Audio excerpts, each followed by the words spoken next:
আসসালামু আলাইকুম রহমতুল্লাহ বরকাতু। আশা করি সকলে ভালো আছেন।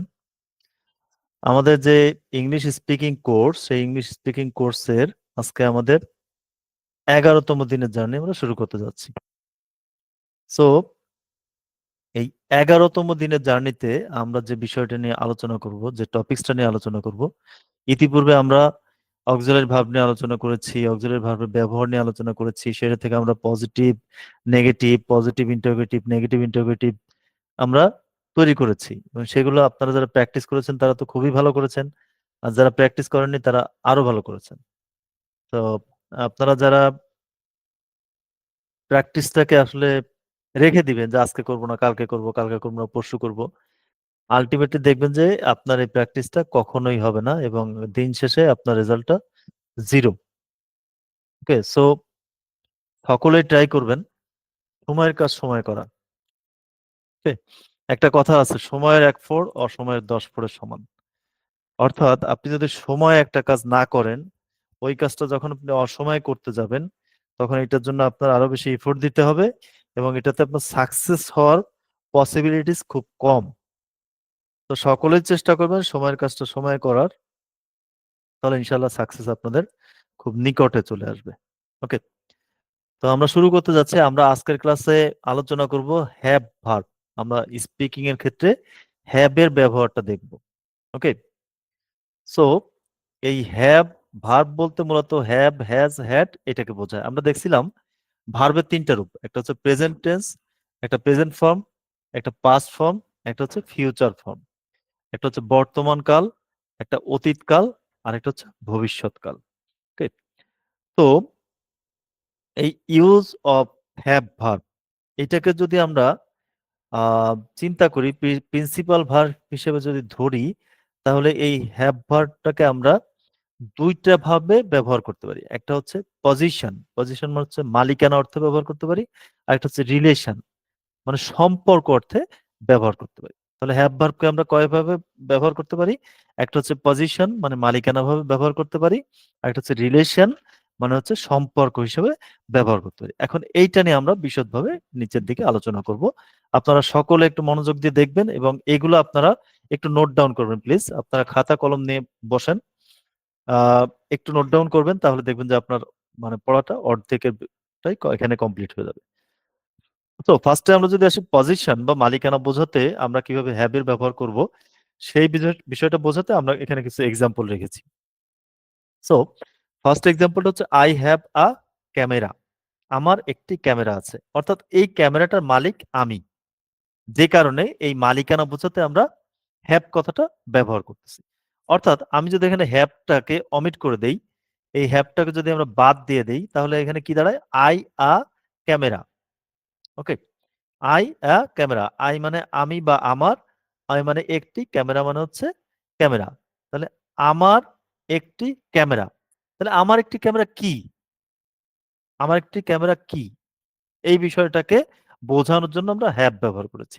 অর্থাৎ আমার একটি ক্যামেরা আছে। একটু যদি আমরা ভেঙে বলি, তাহলে দেখেন আই মানে হচ্ছে আমি বা আমার, হ্যাভ মানে হচ্ছে আছে, এ মানে হচ্ছে একটি, ক্যামেরা মানে হচ্ছে ক্যামেরা।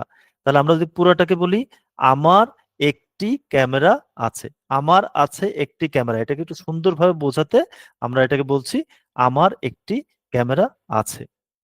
তাহলে মালিকানা, যে কিভাবে আমরা মালিকানা বোঝাতে হ্যাভ কথাটা ব্যবহার করতেছি, আপনারা ক্লিয়ার?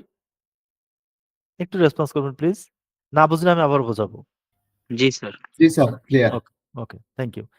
হ্যাভ ভার্বের ব্যবহারের ক্ষেত্রে আমরা দুইটা ভাবে এটা ব্যবহার করতে পারি, একটা হচ্ছে পজিশন বা মালিকানার ক্ষেত্রে, আর একটা হচ্ছে রিলেশন বা সম্পর্কের ক্ষেত্রে। এরকম আরেকটা এক্সাম্পল যদি দেখি, you had a nice bag. তোমার একটি সুন্দর ব্যাগ ছিল। হ্যাড কথাটা আমরা কেন ব্যবহার করতেছি? কারণ পাস্ট ফর্ম যেহেতু এটা, সেজন্য আমরা হ্যাড কথাটা ব্যবহার করতেছি। তাহলে you had a nice bag, তোমার একটি সুন্দর ব্যাগ ছিল। তোমার একটি সুন্দর ব্যাগ ছিল, তো যখন ছিল তখন তুমি এটা মালিক ছিলে, এটা মালিক তো অন্য কারো না, সেই কারণে আমরা হ্যাড কথাটা ব্যবহার করতেছি। Mitu has a pet cat, মিতুর একটি পোষা বিড়াল আছে। তাহলে মিতুর যে বিড়ালটা আছে, এই বিড়ালের মালিকটা সে, এখানে মালিকানা বোঝাতে আমরা হ্যাজ কথাটা ব্যবহার করেছি, এবং মিতুটা হচ্ছে থার্ড পারসন সিঙ্গুলার নাম্বার, সেই কারণে আমরা হ্যাজ কথাটা ব্যবহার করেছি। যেহেতু আমরা জানি যে থার্ড পারসন সিঙ্গুলারের ক্ষেত্রে হ্যাজ বসে। ওকে, এরপর দে হ্যাভ আ কার, তাদের একটি গাড়ি আছে। তো এই গাড়ির মালিকানাটা হচ্ছে তারা, এই গাড়ির মালিকানা বোঝাতে আমরা হ্যাভ কথাটা ব্যবহার করছি। এবং দের পরে আমরা হ্যাভ কথাটা ব্যবহার করছি কেন? কারণ আমরা জানি যে থার্ড পারসন প্লুরাল নাম্বারের ক্ষেত্রেও এই হ্যাভ, এই আপনার এই ইয়েটা ব্যবহৃত হয়, হ্যাভ কথাটা ব্যবহৃত হয়।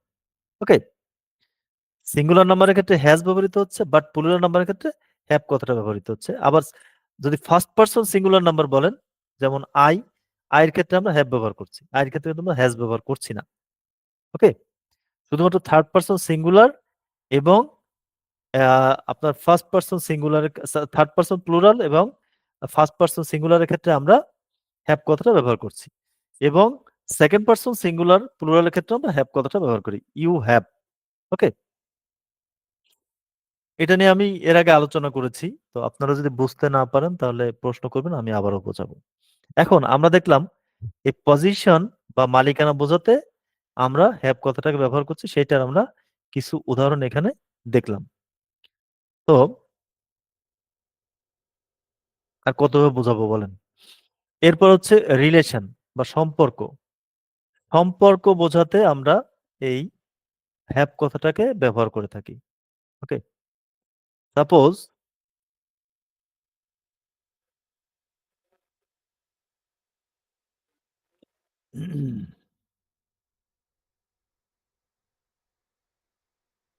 ওকে, আই হ্যাভ আ ব্রাদার, আমার একজন ভাই আছে। তাহলে এই আই হ্যাভ এ ব্রাদার অর্থাৎ আমার একটা ভাই আছে, এটা কি রিলেশন বোঝাচ্ছে না, সম্পর্ক বোঝাচ্ছে না? Brother. He has to sisters, তার দুইজন বোন আছে, তাহলে এটাও একটা সম্পর্ক। দে হ্যাভ নো সিস্টার, তাদের কোনো বোন নেই, এটাও একটা সম্পর্ক। ইউ হ্যাভ মাই ফ্রেন্ডস, তোমার অনেক বন্ধু আছে। You have many friends, many. Sorry, you have many friends, তোমার অনেক বন্ধু আছে। তাহলে এটা একটা সম্পর্ক বোঝাচ্ছে। তাহলে এই পজিশন এবং রিলেশন এই দুইটাকে আমরা ক্লিয়ার? কোনো জি স্যার, কনফিউশন আছে? ক্লিয়ার। আচ্ছা, ওকে, থ্যাংক ইউ। আচ্ছা, এরপর আমরা যে বিষয়টা বলেছিলাম যে প্রেজেন্ট ফর্মের ক্ষেত্রে আমরা কি বসাবো, পাস্ট ফর্মের ক্ষেত্রে আমরা কি বসাবো, ফিউচার ফর্মের ক্ষেত্রে আমরা কি বসাবো। তো প্রেজেন্ট ফর্মের ক্ষেত্রে আমরা বসাবো হচ্ছে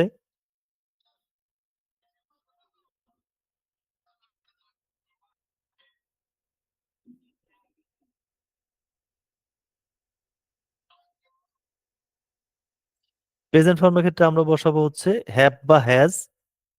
পাস্ট ফর্মের ক্ষেত্রে আমরা বসাবো হ্যাড। এবং ফিউচার ফর্মের ক্ষেত্রে আমরা বসাবো উইল হ্যাভ। অর্থাৎ প্রেজেন্ট ফর্মে হচ্ছে হ্যাভ হ্যাজ আছে, পাস্ট ফর্মে হ্যাড মানে ছিল, ফিউচার ফর্মে উইল হ্যাভ মানে হবে বা থাকবে। তাহলে এই তিনটা ফর্মে আমরা এটাকে ব্যবহার করতে পারি। এরপর আমরা আসি, এইটা দিয়ে আমরা হ্যাঁ বোধক, না বোধক এবং হ্যাঁ বোধক প্রশ্নবোধক, না বোধক প্রশ্নবোধক বাক্য তৈরি করব। তাহলে হ্যাজ হলো সিঙ্গুলার ফর্ম এবং সিঙ্গুলার সাবজেক্টের সাথে এটি ব্যবহৃত হয়। হ্যাভ হলো প্লুরাল ফর্ম, প্লুরাল সাবজেক্টের সাথে এটি ব্যবহৃত হয়। ওকে, তাহলে আমরা যদি দেখি হ্যাঁ বোধক বাক্য আমরা কিভাবে তৈরি করি, তাহলে হ্যাঁ বোধক বাক্য তৈরি করতে গেলে আমার কি করতে হবে? সাবজেক্ট লাগবে, ওইটার পর একটা অক্সিলারি ভার্ব লাগবে, অক্সিলারি ভার্ব হচ্ছে আমাদের হ্যাভ হ্যাজ হ্যাড। ওকে, এবং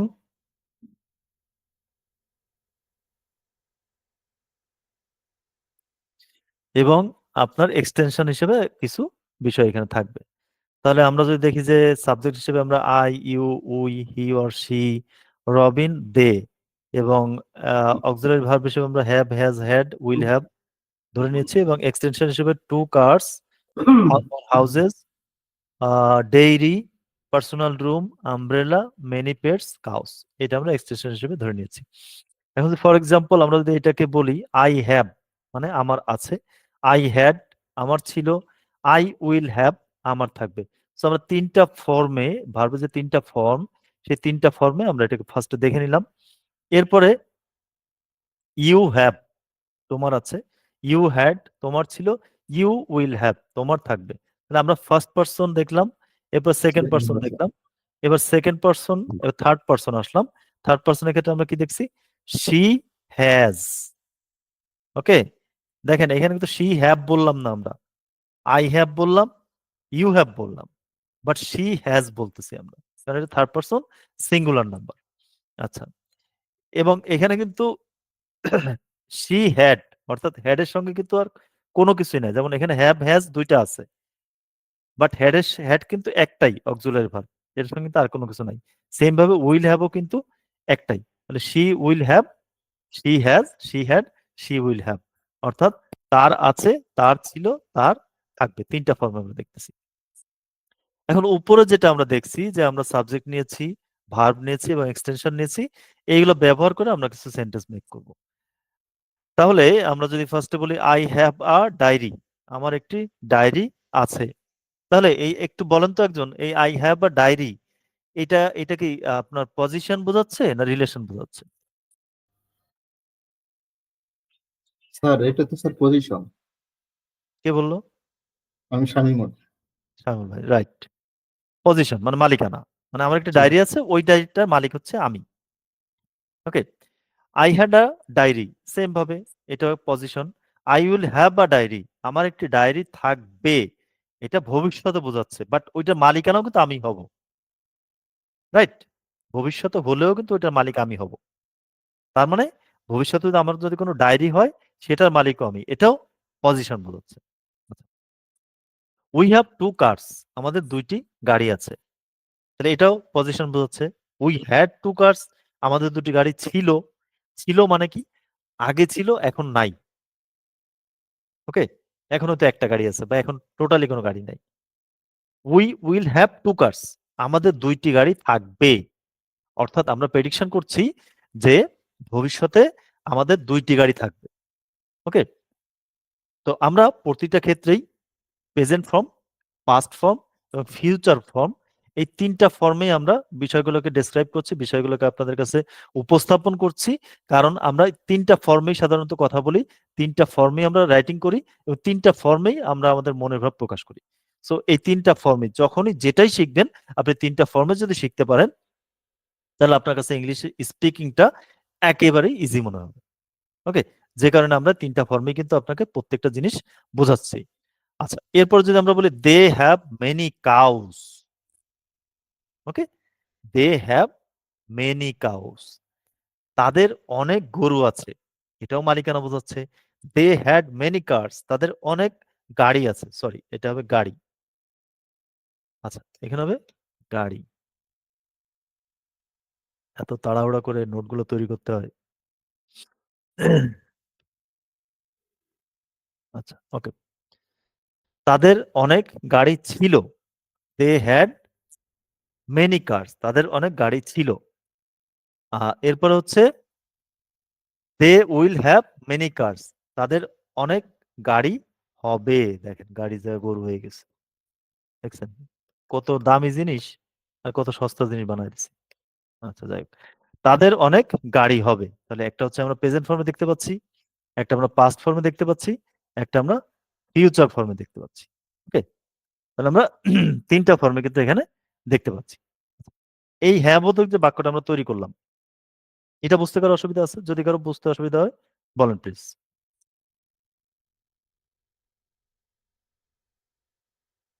কারো কোনো সমস্যা নাই? না, সমস্যা নাই স্যার। আচ্ছা, ওকে, হ্যাঁ বোধক মানে হচ্ছে যাই বলবেন সেটা হ্যাঁ, ওটা না বলার কোনো সুযোগ নাই। ওকে, এবার আমরা আসবো না বোধক, অর্থাৎ আমি না বলবো তো না বলবো, এটা হ্যাঁ বলার কোনো সুযোগ নাই। আচ্ছা, না বোধকের ক্ষেত্রে আমরা স্ট্রাকচারটা কি ব্যবহার করতে পারি?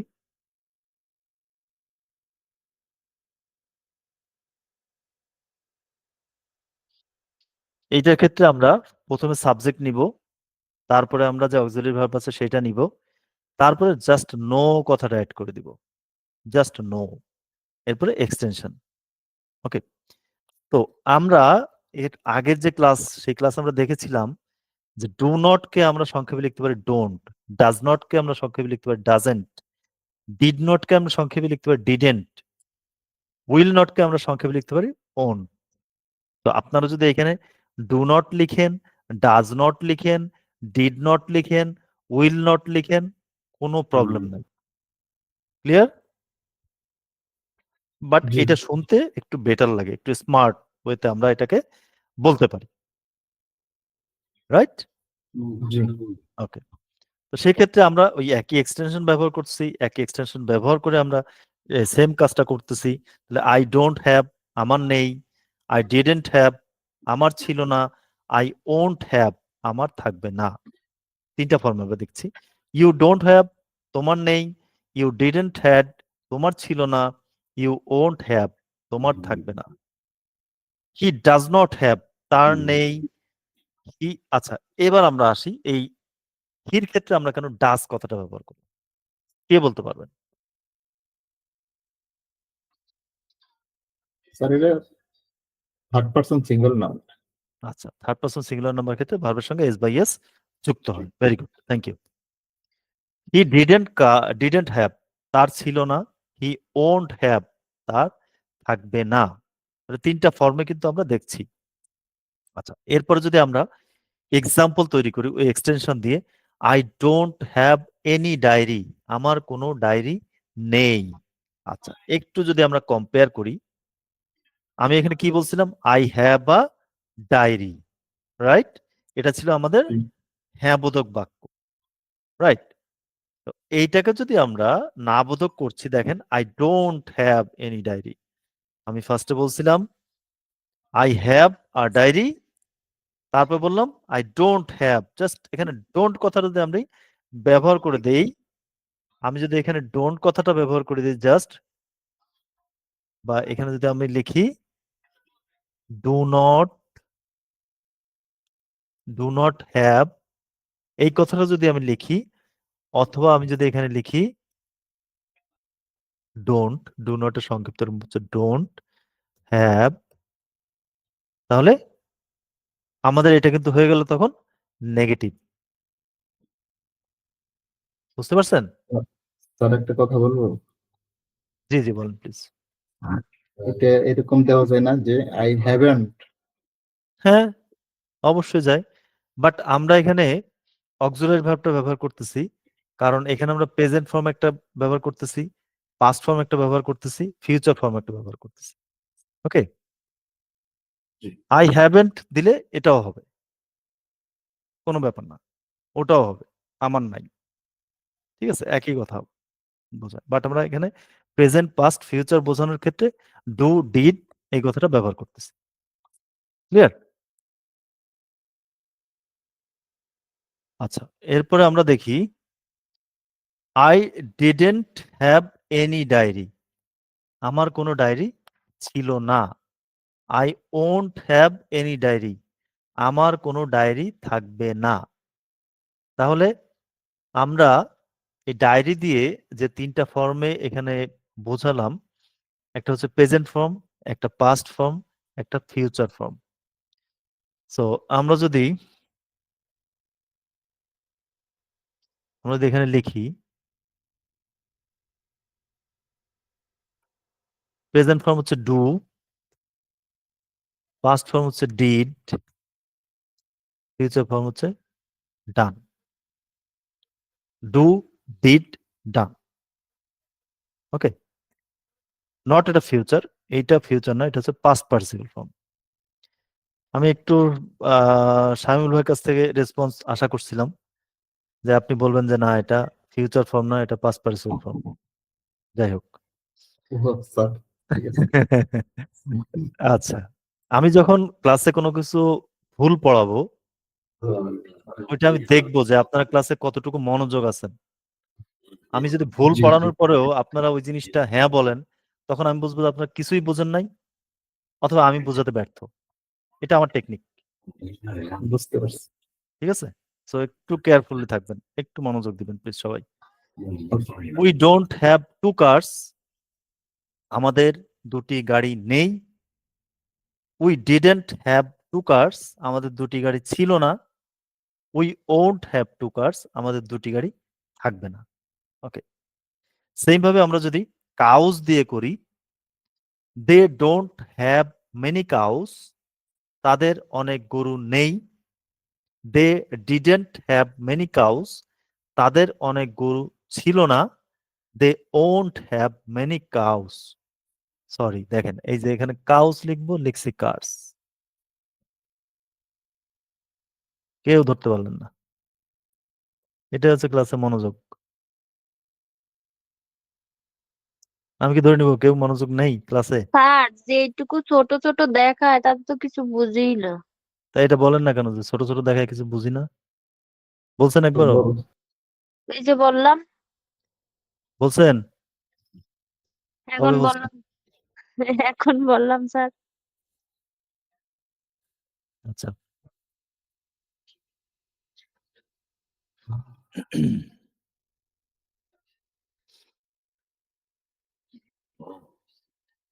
আচ্ছা, আমরা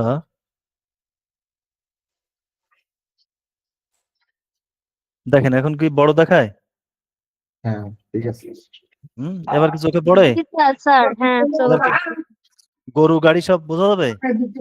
জি স্যার। হ্যাঁ? এবার ভুলগুলো ধরা যাবে, আর আগে তো স্যার এমন ছোট আচ্ছা থাকতো দেখি, মানে আমি বোঝাই দেখি যেত এবার না। এবার কে ভুলগুলো ধরতে পারে আমি দেখি। জি স্যার। আমরা লিখছি হচ্ছে এখানে they don't have many cows, তাদের অনেক গরু নেই। আমি আরো বড় করতেছি, নেন কত বড় লাগবে। ওকে, দেখা যায়। এবার যদি কেউ দেখতে না পারেন তাহলে তো হ্যাঁ চোখের স্যার। সমস্যা, তার চোখের সমস্যা, সেক্ষেত্রে চোখের ডাক্তার দেখাইতে হবে তার। আচ্ছা, ডু,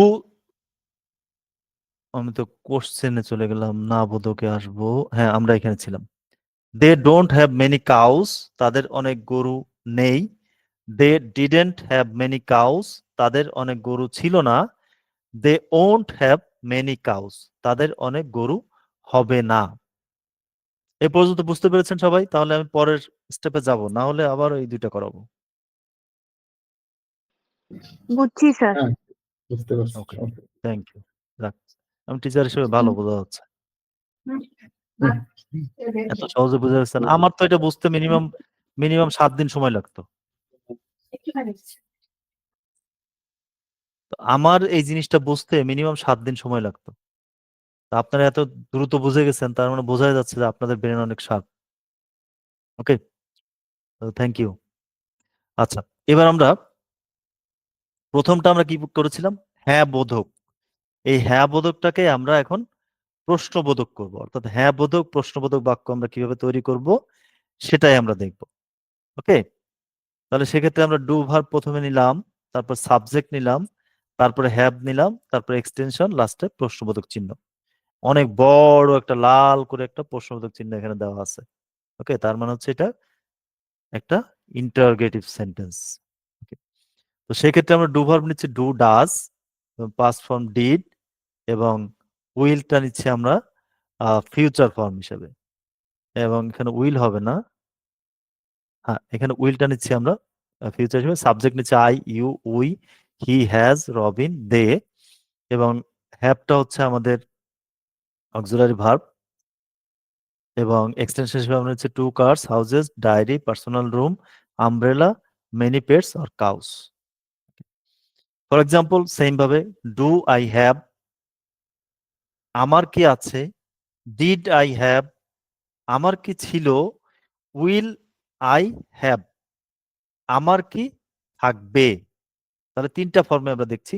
প্রথমটা হচ্ছে present form, do I have, আমার কি আছে, আমি কোশ্চেন করছি, আমার কি আছে। ডিড আই হ্যাভ, আমার কি ছিল। উইল আই হ্যাভ, আমার কি থাকবে। ওকে, সেম ভাবে ডু ইউ হ্যাভ, ইউ দিয়ে আমরা বলছি এবার তোমার কি আছে। ডিড ইউ হ্যাভ, তোমার কি ছিল। উইল ইউ হ্যাভ, তোমার কি থাকবে। তিনটা ফর্মে আমরা দেখছি। এরপর আসছে আমরা ডাজ হি হ্যাভ, তার কি আছে। ডিড হি হ্যাভ, যেহেতু আমরা এখানে he third person singular number, সেজন্য আমরা ডাজ কথাটা ব্যবহার করেছি। ডিড হি হ্যাভ, তার কি ছিল। উইল হি হ্যাভ, তার কি থাকবে। তিনটা ফর্মে এখন আমরা এইটাকে এক্সাম্পল হিসেবে দেখব। Do I have a diary, আমার কি একটি ডায়েরি আছে। Do I have a diary, এই আমরা যখন একটা কোশ্চেন মানে প্রশ্নবোধক বাক্য তৈরি করব, তখন আমাদের যে ভার্বটা, সেই ভার্বটা চলে আসবে আগে। ওকে, তো আমরা এখানে ডু, ডিড এবং উইল তিনটা ভার্ব ব্যবহার করেছি। তাহলে ডুটা যখন আমরা ফার্স্টে নিয়ে আসলাম, তখন কিন্তু আমাদের এটা কোশ্চেন হয়ে গেল, এবং ডুর পরে আমাদের সাবজেক্ট আসবে, তারপরে অক্সিলারি ভার্বটা আসবে, তারপরে হচ্ছে আমাদের এক্সটেনশন আসবে। তাহলে do I have a diary, আমার কি একটি ডায়েরি আছে? তো একইভাবে যদি আপনি কাউকে প্রশ্ন করেন, ডু আই হ্যাভ আ কার, আমার কি একটি গাড়ি আছে? Do I have a project, আমার কি একটি প্রজেক্ট আছে? এরকম অসংখ্য অসংখ্য সেন্টেন্স আপনারা এভাবে মেক করতে পারেন। এরপরে did I have a diary, আমার কি একটি ডায়েরি ছিল? Will I have a diary, আমার কি একটি ডায়েরি থাকবে? সেম ভাবে যদি আমরা গাড়ি দিয়ে করি, কার্স দিয়ে করি, তাহলে do we have two cars, আমাদের কি দুটি গাড়ি আছে? Did we have two cars, আমাদের কি দুটি গাড়ি ছিল?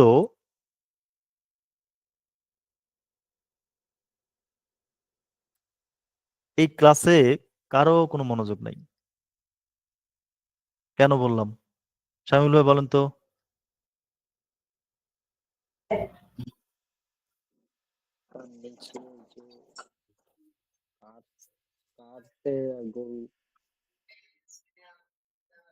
কে বলতে পারবেন? স্যার কেউ কোনো কথা বলতেছে না, কেউ কিছু জিজ্ঞাসা করতেছে না, তাই। তার এটা গরু হয়ে গেছে কার। কোনটা? নিচে কারের জায়গায় গরু আমি তো আছে স্যার। ও পর্যন্ত আমি গরুর যাইনি, জায়গায় কার।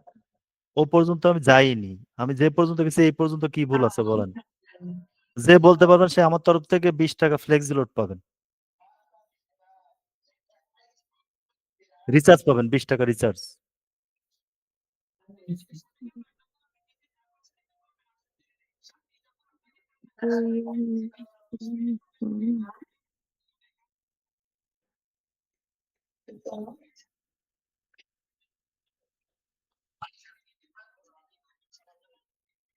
বললেন না? এই লাস্টেরটায় ভুল আছে না? লাস্টেরটায়, আমি লাস্টেতে তো যাইনি এখনো, আমি যে পর্যন্ত লাস্টেরটা গেছি। না, লাস্টেরটার মাঝখানে, লাস্টেরটা আমি ও পর্যন্ত মাঝখানে, যাইনি। আমি মাঝখানের প্যারা, প্রথম প্রথম তিনটা বুঝছি, তিনটা। প্রথম তিনটার মধ্যে কি ভুল আছে? ও আচ্ছা, সরি। তাহলে আমরা আবার দেখি।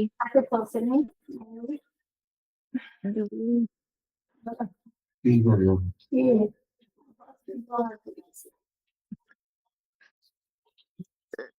প্রথমে 3 নম্বরেরটাই ভুল আছে। Will I have a diary, কি ভুল আছে? Will I have a diary কেমন করে হয়? আমার কি একটি ডায়েরি থাকবে? এটা তো এই ইংলিশে এটা হয় না। আচ্ছা, আর কারো কোনো কমেন্টস? স্যার আমি তো আমার মতে মনে হচ্ছে স্যার কোথাও ভুল নাই। আপনি আপনি 20 টাকা ফ্লেক্সি লোড পেয়েছেন, কংগ্রাচুলেশনস। Thank you sir. এখানে আসলে কোনো ভুল নাই। খালি খালি কনফিউজ করে দিল। এখানে আসলে কোনো ভুল নাই। হ্যাঁ, এটা আমি শুনতে চাচ্ছিলাম যে আপনারা আসলে মনোযোগ দিয়েছেন কিনা। থ্যাংক ইউ শরীফুল, আমি একটু পরে আপনাকে 20 টাকা রিচার্জ করে দিচ্ছি। না না স্যার দরকার নেই। ওকে, জি আমরা এবার কন্টিনিউ করি। আমি এরকম মাঝে মাঝে কিন্তু কোশ্চেন করব, দেখবো যে আপনাদের কনসেন্ট্রেশন কতটুকু আছে, আমি আগেই বলেছি। আচ্ছা, এবার আমরা যদি দেখি, do we have two cars, আমাদের কি দুটি গাড়ি আছে? Did we have two cars, আমাদের কি দুটি গাড়ি ছিল? Will we have two cars, আমাদের কি দুটি গাড়ি থাকবে? সেম ভাবে do they have many cows, তাদের কি অনেক গরু আছে? Did they have many cars, তাদের কি অনেক গরু আছে? Will they have many cars, কারের জায়গায় গরু আছে স্যার। এই তো good.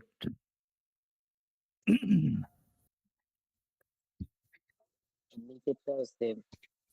Very good, thank you. আচ্ছা, do they have many cows, তাদের কি অনেক গরু আছে? Did they have many cows, তাদের কি অনেক গরু ছিল? Will they have many cows, তাদের কি অনেক গরু হবে? তাহলে তিনটা ফর্মে কিন্তু আমরা হ্যাঁ বোধক প্রশ্নবোধকটা আমরা তৈরি করে ফেললাম। এ পর্যন্ত ক্লিয়ার? ক্লিয়ার? কারো কোনো কোশ্চেন আছে? হ্যাঁ, ক্লিয়ার। না স্যার, নাই। কোশ্চেন নাই। ওকে, থ্যাংক ইউ। এবার আমরা না বোধক, হ্যাঁ বোধক প্রশ্নবোধক দেখলাম, এবার আমরা না বোধক প্রশ্নবোধক দেখবো। তো না বোধক প্রশ্নবোধকের ক্ষেত্রে আমাদের প্রথমে ডু ভার্ব আসবে, এরপর সাবজেক্ট আসবে, তারপর হ্যাভ আসবে, যেহেতু আমাদের হ্যাভ সাবজেক্ট নিয়ে হ্যাভ অক্সিলারি ভার্ব নিয়ে আমরা কথা বলছি, এরপর এক্সটেনশন আসবে, লাস্টে কোশ্চেন মার্ক আসবে। আচ্ছা, এখন প্রশ্ন হচ্ছে আমরা যখন একটা সেন্টেন্স মেক করব তখন কি আমরা কোশ্চেন মার্কটা এত বড় দিব? আমি এত বড় কেন দেখাইছি? দেখানোর জন্য দেখানো হয়েছে, এত বড় তো দেয় না। Good, very good. আচ্ছা, এরপর আমরা এক্সাম্পল হিসেবে দেখি। ডোন্ট আই হ্যাভ, আমার কি নেই। আমরা যেহেতু নেগেটিভ ইন্টারোগেটিভ করছি, তাহলে আমরা ফার্স্টে হচ্ছে ডোন্ট বা do not, I have, don't I have মানে আমার কি নেই। ডিডেন্ট আই হ্যাভ, আমার কি ছিল না। ওন্ট আই হ্যাভ, আমার কি থাকবে না। তাহলে আমরা এখানে হ্যাভ বোধকে কি বলেছিলাম? ডু আই হ্যাভ, আমার কি আছে। ডিড আই হ্যাভ, আমার কি ছিল। উইল আই হ্যাভ, আমার কি থাকবে। জাস্ট না কথাটা আমরা যদি ব্যবহার করে দিই তাহলে এটা না বোধক প্রশ্নবোধক হয়ে যাচ্ছে। এবার সিম্পল। ডোন্ট ইউ হ্যাভ, তোমার কি নেই। ডিডেন্ট ইউ হ্যাভ, তোমার কি ছিল না। ওন্ট ইউ হ্যাভ, তোমার কি থাকবে না। ডাজেন্ট হি হ্যাভ, তার কি নেই। ডিডেন্ট হি হ্যাভ, তার কি ছিল না। ওন্ট হি হ্যাভ, তার কি থাকবে না। তা সেম ভাবে আমরা যদি এক্সাম্পল বলি, don't I have a diary, আমার কি একটি ডায়েরি নেই। Don't didn't I have a diary, আমার কি একটি ডায়েরি ছিল না। Won't I have a diary, আমার কি একটি ডায়েরি থাকবে না। তাহলে এই যে ডোন্ট কথাটা আমরা ব্যবহার করছি, আমি যদি একটু আপনাদেরকে ভেঙে বলি, এই যে আমি এর আগে ক্লাস যেটা নিয়েছিলাম সেখানে আমি ডিটেলস দেখিয়েছিলাম আপনাদেরকে। এই ডোন্ট কথাটাকে আমরা লিখতে পারি ডু নট। সেম ভাবে আমরা এই যে ডিডেন্ট, ডিডেন্টটাকে আমরা লিখতে পারি did not. Did not, right. Did not, আমরা এটাকে জাস্ট হচ্ছে বোঝানোর জন্য, একটু স্মার্টলি বোঝানোর জন্য আমরা এটাকে জাস্ট ব্যবহার করতেছি একটু স্মার্ট ওয়েতে। আসলে আপনি যদি এখানে বলেন যে ডু নট বা ডিড নট, অথবা অথবা আমরা এখানে যদি এই ওন্ট যেটা আছে, ওন্টটাকে আমরা লিখতে পারি, উইল নট। ওন্টটাকে আমরা লিখতে পারি উইল নট। হ্যাঁ, থ্যাংক ইউ, দারুন। আচ্ছা, তাহলে আমরা ওন্টকে লিখতে পারি উইল নট। এইটাও correct. Do not, did not, will not, এটাও কারেক্ট। একটু স্মার্ট ওয়েতে যদি আমরা লিখতে যাই বা বলতে যাই তাহলে আমরা এই ডোন্ট, ডিডেন্ট, ওন্ট এই কথাটা আমরা ব্যবহার করি। ওকে, আচ্ছা সেম ভাবে আমরা যদি পরেরটা দেখি, don't we have two cars, আমাদের কি দুটি গাড়ি নেই। Didn't we have two cars, আমাদের কি দুটি গাড়ি ছিল না। Won't we have two cars, আমাদের কি দুটি গাড়ি থাকবে না। সেম ভাবে যদি আমরা দেখি don't they have many cows, তাদের কি অনেক গরু নেই। Didn't they have many cows, cows তাদের না, কি এটা কার লেখা আছে, কার লেখা আছে। হ্যাঁ, তাদের কি অনেক গরু ছিল না। Won't they have many cars, তাদের কি ওটাও অনেক। ভুল আছে ভাই, কার্স ওরাও আচ্ছা সেম। এটাও ভুল ভুল। আচ্ছা, গুড, ভেরি গুড। যাক, আপনারা ঘুমান নাই কেউ, শুধু আব্দুল কাদের ভাই ঘুমাইছে। কি ভাই, কেবল তাদের কি অনেক প্রেস গরু হবে না। ওকে, তাদের গরু হোক না হোক সেটা আমাদের দেখার বিষয় না। তো স্যার, আমাদের হবে না ক্লাসটা, না দিয়ে থাকবে না এরকম। হ্যাঁ থাকবে না আপনি বলতে পারেন, ওকে। থাকবে না সেটাও আপনি বলতে পারেন, কোনো সমস্যা নাই। সো আজকের ক্লাসটা আমাদের এই পর্যন্তই। সো এই পর্যন্ত আমরা যেটা দেখিয়েছি একেবারে শুরু থেকে আমি একটু একটু যাচ্ছি। হচ্ছে ফার্স্টে আমরা বি ভার্বের ইউজ দেখেছিলাম যে কিভাবে আমরা বি ভার্বের ইউজ করব, এবং সেটার বিভিন্ন form, present form, past form, future form আমরা দেখেছিলাম। সেটা থেকে আমরা হ্যাঁ বোধক বাক্য তৈরি করেছি, সেটা থেকে আমরা না বোধক বাক্য তৈরি করেছি। এরপর আমরা সেটা থেকে হ্যাঁ বোধক, প্রশ্নবোধক, এরপর না বোধক, প্রশ্নবোধক বাক্য তৈরি করেছিলাম। এবং পরের দিন আমরা এসে দেখলাম যে হ্যাবের যে ব্যবহারটা সেটা আমরা দেখলাম, এবং হ্যাব দিয়ে আমরা হ্যাঁ বোধক, না বোধক এবং প্রশ্নবোধক 3টা ভাবে আমরা এটা দেখলাম। তো আশা করি এ পর্যন্ত সকলেই বুঝতে পেরেছেন। যদি কারো বুঝতে অসুবিধা হয় তারা ভিডিওটা দেখে নেবেন, এবং ভিডিও দেখার পরেও যদি কারো কোনো সমস্যা থাকে, কোনো প্রবলেম থাকে, আমার সঙ্গে শেয়ার করবেন প্লিজ। তো আজকের ক্লাসটি যদি আপনাদের ভালো লেগে থাকে এবং আমাদের যে ইংলিশ ক্লাসগুলো আছে আপনারা যদি সেগুলো বিগত ভিডিওগুলো দেখে থাকেন, ইংলিশ ক্লাসটি যদি আপনাদের ভালো লেগে থাকে তাহলে অবশ্যই আমাদের চ্যানেলকে সাবস্ক্রাইব করবেন, এবং আমাদের রূপান্তরিত ইনস্টিটিউটে আপনারা ভর্তি হতে পারেন আপনাদের ইংলিশ স্পিকিং স্কিলটাকে আরো ডেভেলপ করার জন্য। তো সকলে ভালো থাকবেন, সুস্থ থাকবেন। আল্লাহ হাফেজ। আসসালামু আলাইকুম রহমতুল্লাহ। ওয়ালাইকুম আসসালাম।